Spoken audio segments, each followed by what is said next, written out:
Welcome to Eco-Friendly Homes, your go-to podcast for learning all things healthy, efficient, and eco-friendly in your home. I'm your host, Madison Hopkins, and I'm so thankful that you're here with me today.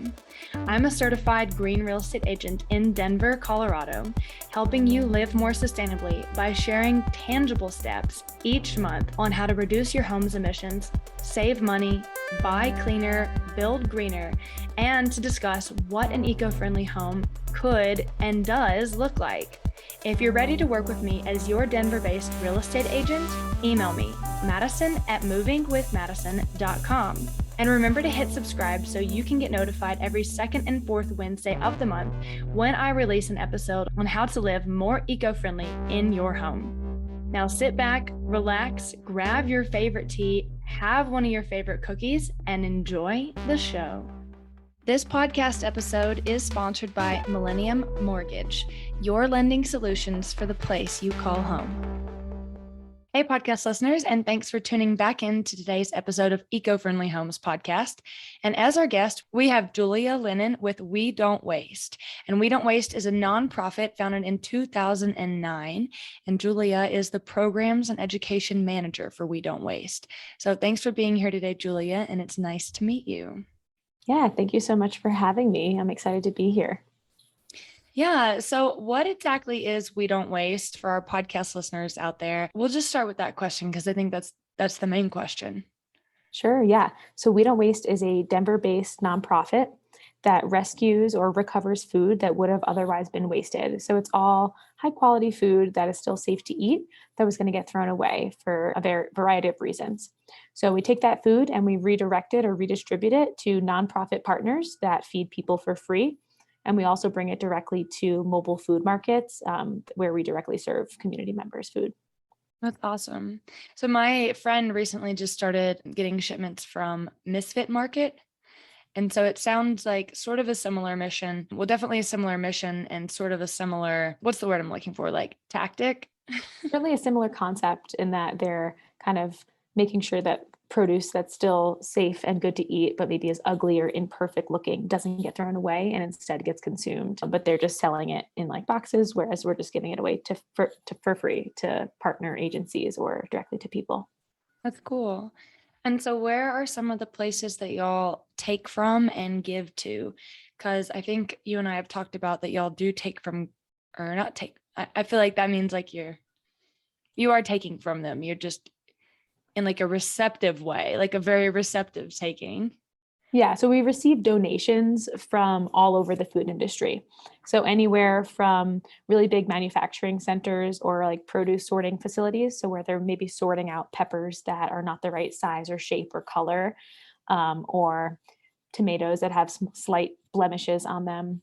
So anywhere from big manufacturing sorting facilities like that to farms to catering companies where we'll receive trays of food, all the way to like smaller scale operations like bakeries where we'll receive cupcakes or donuts or bagels. So kind of all a big range of organizations. And last year we received food from, I think it was like over like 160 different food donors. And then we bring that food to our nonprofit partners. So large and small nonprofits, so homeless shelters, food pantries, and then directly to communities through mobile food markets, which are basically free farmers markets where people can drive or walk up and get free groceries. Nice. I've never seen y'all's food market before. But where do you like to kind of host shop? Sure. So we have 7 markets every month, and we have 6 locations around Denver. And we actually choose neighborhoods based on their access to grocery stores or access to fresh, affordable foods. So there's tons of neighborhoods all around Denver that are considered food apartheids. Some people know them as food deserts. So basically they just don't have easy access to fresh foods at an affordable rate. So that's how we choose our locations. And we have 6 consistent locations around Denver. And you can see all those on our website, wedon'twaste.org. Okay. And so do y'all have like, is it an identifiable truck that you have out there? Just We Don't Waste. Yeah. So we actually have a staff of almost 20 people now and 4 refrigerated trucks. So we have our 4 refrigerated trucks driving out in the community. Our logo is a circle with a fork and a spoon in it, and it says We Don't Waste. So yeah, you might see those driving around Denver 5 days a week, picking up and dropping off food. That's really cool that y'all do that, the sort of farmers market style food donation spots, even in the winter, Mhm. 7 times a month. That's really amazing because, farmers market traditionally you think, okay, well, it happens only in the summer, when harvest is ready and food is ready to be given and grown. But with our modern day agriculture and everything, you can have so many different types. We have year round food in the grocery store. So that makes sense that y'all year round give food. Yeah, yeah. And we try to have a nice variety at all of these markets. So we make sure that we have some sort of protein. We always have produce, usually some sort of dairy, sometimes other beverages or snacks. We never really know, just due to the nature of our work as food recovery. We don't know for sure what we're going to get donated to us, but we try to bring a nice variety so that the families can have like a well-rounded like trip and get a lot of groceries from us. Are there things that y'all do not bring, like that you ever purposefully exclude? Not really. So we don't discriminate against any sort of food. I think you So just kind of said it right there. You're like, no, we don't waste. yeah, we don't waste any sort of food. So like, yes, we have a lot of really healthy foods and produce and proteins, but then we also receive Girl Scout cookies and like soda that maybe is just overproduced or is a new flavor that didn't sell well. So we don't waste anything. We don't want food ending up in a landfill. Yeah, that's awesome. So your episode is actually going to come out right after I just did a composting episode. So I think that this timing is very appropriate because that's another form of not wasting food is composting. Well, not exactly. That's like not sending it into the landfill and creating more like methane in the atmosphere, but this is also like avoiding the composting process. Totally. Yeah. So basically, we'd rather feed people with this food that's going to get wasted rather than send it to a landfill. But composting is a better alternative than a landfill because at least if it's composted, it'll turn into this nutrient rich soil that can be used in gardens and farms rather than just sitting in a landfill rotting for years emitting methane. Yeah. So yeah, food waste is a really big environmental issue, but also a social issue because so many people in our own neighborhoods don't have enough to eat while we're wasting so much food. Do y'all ever have like notice from shelters or food donations that you have actually excess food? What do y'all kind of do if like people have come and gone and then you maybe have like a couple loaves of bread left or something like that? Like what's y'all's process?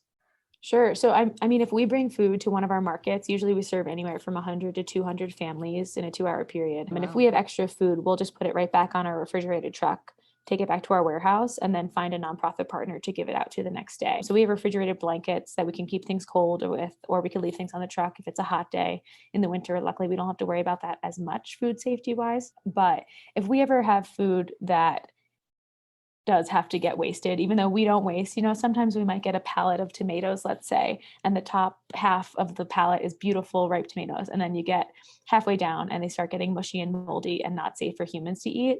Then we will compost it. We have an industrial sized compost bin. So that's what we'll do if it's not safe to eat anymore. Okay. Yeah. I mean, I'm sure that's like a very rare part of your process, though. Like It's kind part of of the work, of food rescue. A lot of the food that we receive is great and good to eat, but sometimes people will donate food to us that is no longer safe. And everyone on our staff is Serve Safe certified, meaning that we know like food safety. So if it's not safe to eat, we'll compost it. okay. That's cool. I didn't think about that. That y'all would need to have like a food. I've only been a hostess a couple times at different restaurants, but I've never like worked as a server or in the kitchen or anything like that. So I don't really know that many details about like the food safety area Yeah, I actually or was a just the restaurant server industry. before I worked at We Don't Waste. I worked in a restaurant and I did not have to get Serve Safe certified. So Oh, really? yeah, people at We Don't Waste definitely our standards for food safety are pretty high. Hi, podcast listeners. This is your host, Madison Hopkins, quickly interrupting my show to give you a Denver real estate inside scoop that could help you put money into your pockets and increase your personal wealth. The average renters in Denver pay $1,875 for a one-bedroom apartment around 840 square feet. And the most expensive renters in Denver pay just over $2,400 a month. And of course, that does not include parking. So if you're in this average or above average range, you could actually be paying the exact same amount, but towards your own condo in the Golden Triangle neighborhood, Cheeseman Park neighborhood, or Congress Park area. If this is blowing your mind and you're just ready to put that money that you're throwing away in rent back into your own pocket, contact me, your local green real estate agent, and I'll introduce you to a trusted and vetted lender, our podcast sponsor, PJ Villardo of Millennium Mortgage, who will give you your exact loan profile so you can keep that money and increase your personal wealth. Now, let's hop back into the show.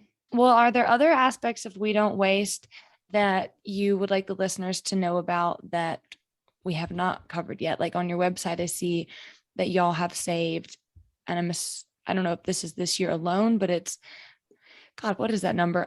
161 million servings of food have been saved.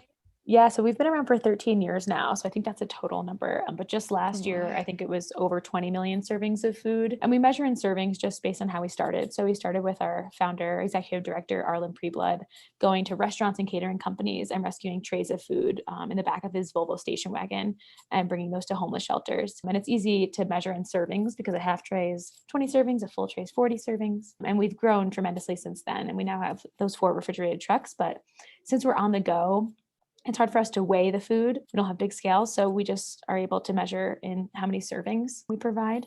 So yeah, last year was over 20 million servings. And then we also have a education program.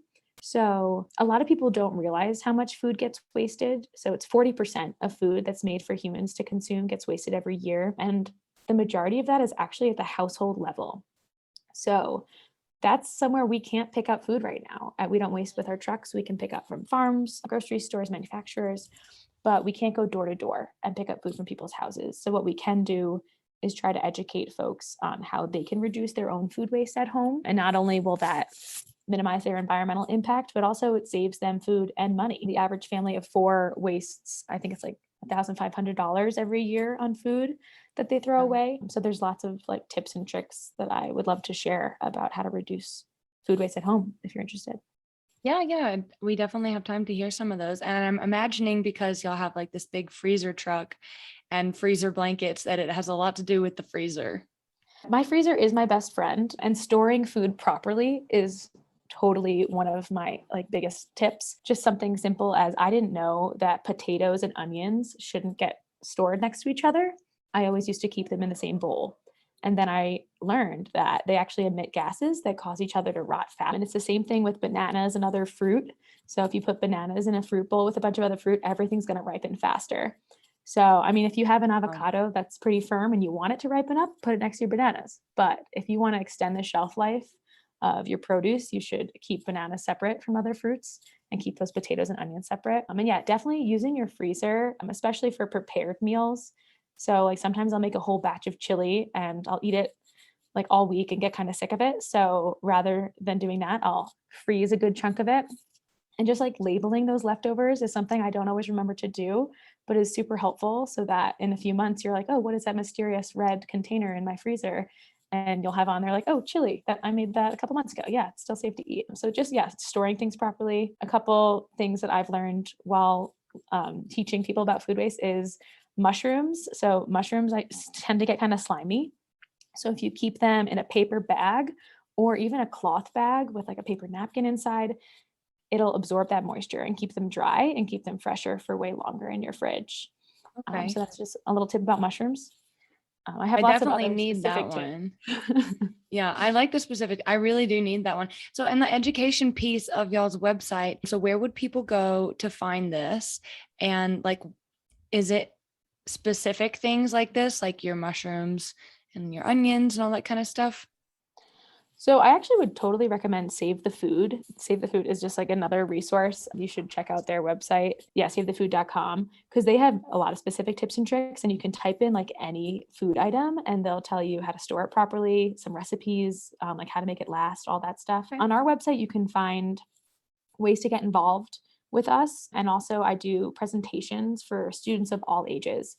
So if there's any teachers out there listening and you want me to come present to your class or do a virtual presentation, also like companies, if you just want to do kind of like a brown bag lunch and learn type of thing, we do presentations to teach about food waste, the environment, hunger. We could even teach about nutrition as well. Awesome. Okay, so I do have a specific question. Sure. What do you recommend for people whose freezers are smaller or kind of already packed with things, like, those ice packs for whenever people get injured? Like my boyfriend and I have considered purchasing a mini fridge to put it in the garage, or not a mini fridge, but a mini freezer for the garage as sort of like an extra storage space. Yeah, that's not a bad idea. But some things that some people keep in the freezer, you could just try to maybe meal plan a little bit better so that you don't have as much that you need to put in your freezer, So like a loaf of bread, for example, like I live alone, so it's hard for me to eat a whole loaf of bread if it's out on the counter before it gets stale or before it starts getting moldy. So sometimes I'll keep it in the freezer, but if I don't have enough space, I can keep it in the fridge. So just like, especially if you're going to toast it, keeping bread in the fridge or the freezer is a great way to reduce food waste because ideally, it won't go stale, but you can also use stale bread to make croutons or make your own breadcrumbs. It's kind of fun. Croutons can be expensive to buy anyway, so you can make your own, put your own little olive oil or spices on there, cut them up, and just bake them. So that's kind of a fun way to reduce your food waste. And I know a lot of people, like another common one is brown bananas for smoothies. So you can freeze those bananas, but like you said, if you don't have freezer space, you could use those bananas like to make banana muffins or banana bread. So those are just a couple other ways. I do have a couple other like very specific vegetables in the fridge techniques to extend shelf life if you're interested. Yeah, absolutely. So something I've been doing recently, and it's totally works, is keeping carrots and also celery and even asparagus in water in the fridge. So if you just like put the whole stalk of celery right in like a jar of water, or even if you want to cut up your carrots and then put them in a Tupperware with water. If you keep them in water, they last so much longer and they're crunchy for way longer. I did my own little experiment where I had like carrots just right in the fridge and then in water, and the ones that were just in the fridge got really like wimpy and weak. Yeah, they really do. They wilt so fast. We actually started putting celery in water recently, and I didn't know this about carrots. And what was the other one you said? Asparagus? Interesting. I could see that too. But the celery, I can also vouch for because we also put salt in our water that the celery goes in. So it's actually kind of like salty celery. Ooh. It really kind of changes the flavor. I should try that. And one other thing I want to mention is there's a lot of misconceptions and confusions about expiration dates and kind of what those mean, like sell by, use by, best by dates. And I strongly recommend for people to use your senses to tell if something's still safe to eat, because those dates are not federally regulated. Only baby food is. So it's kind of just up to the manufacturer to slap a date on there. So I would just use your sense of sight. Like if it's moldy, you don't want to eat mold, but also something like a hard cheese or a hard vegetables, you could chop off the moldy bit and the rest is safe still. And then use your sense of smell. So like if it's a yogurt, let's say, like you open it, it's like, oh, it expired last week or last month. Open it up, smell it. If it smells good, taste it. If it tastes good and it's been stored properly, it's still safe to eat. I mean, you don't have to be as crazy as me. I've eaten yogurts like 3 months after the expiration date, but definitely don't just totally trust those dates because it totally has to do with quality and not safety. Okay. I like that. Thank you. So I do have one specific question, and I think this will be the last thing that we have time to cover. And you talked about mold. So here's my example is we have a vertical tower garden and grew our own little pumpkins. And I was very excited about that. And a small pumpkin can actually make a lot. And so I put some of our pumpkin in the freezer but I took it out for like a week. And then I put it back in the freezer because we were like out of town, then back in town for a week, then back out of town. So it was in the freezer, out of the freezer, then I just throw it back in the freezer. But it got mold on it for that week that it was out of the freezer and in the fridge. And so do you think like with mold that gets on food, especially if it's not like just in one section, but might be like in a bowl, what are your thoughts on that? Like kind of just avoid the moldy bits? It kind of depends on what the food is. If it's like a softer food, you probably have to just throw it away. Ideally, you would compost it. But if it's like a firmer vegetable, then you could just cut the moldy bits away. But honestly, Google is a good tool. So like kind of Google like, is this safe if I cut this mold away? And usually there's a lot of like tips and tricks on there. But yeah, I would say, I mean, when in doubt, maybe compost something that has mold, but I appreciate you trying to make that work and trying to save that food. Well, we grew the pumpkin, so I don't just want to compost it. I might actually try and just get rid of the little moldy parts and see if the I rest think is that okay. you could. I think it would be fine. I think if you cut Okay. away the moldy parts, the rest would be fine to eat still. I'll take your food safety certification advice. Yeah. Well, thank you, Julia, so much for being a guest on Eco-Friendly Homes today and for teaching us about We Don't Waste, the nonprofit in Denver, Colorado, and is it nationwide? No, it's just in Denver. Okay, cool. Well, thanks for teaching us about this awesome local thing that Denver has. Yeah, happy to be here. And I hope you all learned something about reducing your food waste. Podcast listeners, thank you so much for listening to today's show. I really hope you learned something new from your go-to podcast on all things eco-friendly in the home. I'm your host, Madison Hopkins, and I am signing off. If you would like to contact me, email me, madison@movingwithmadison.com. And remember to hit subscribe so you can get notified every second and fourth Wednesday of the month on how to live more eco-friendly in your home. And I will see y'all next time.